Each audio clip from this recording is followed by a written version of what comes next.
Brexit wasn't a warning, was it? It was a rehearsal. So here we are, this budget, which could have been written by the sort of in the fetid corridors of Tufton Street, where these secretly funded ghouls and vampires ply their dismal trade while refusing to tell anybody who actually pays their wages, in whose interests it is that they actually seek to influence government and politics. So there it is. Ian Dunn, as ever, makes a great point. You can hear the relief in Labour's voice. It's not just the fact that they've been handed the next election, although I suspect they have. It's the return to the classic Tory archetype, which they know how to fight. We will talk about the politics of it a little later, I think, but that's a really good point, actually. This is the politics of mill owners and master sweeps.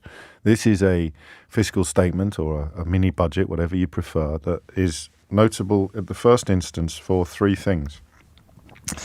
The first thing is that even in percentage terms, it rewards the richest people in society much, much more than everybody else. So that argument about, well, of course, the richest are going to benefit most from a tax cut because they pay the most tax. That holds true insofar as you're looking at the total saved. So here is a tax cut right across the board. Whoever is paying the most tax is going to get the biggest payback, right? You get that. But if you focus a tax cut on the people who've got the most money, then they, in percentage terms, get more than everybody else does. So this budget, incontrovertibly, hands money back to the richest people in society.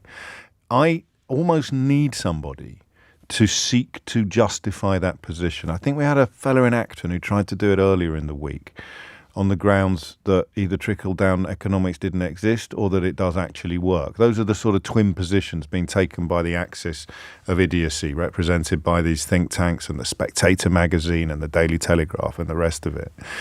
The idea is that if you give more money back to people like me, that will somehow improve your economic situation, right?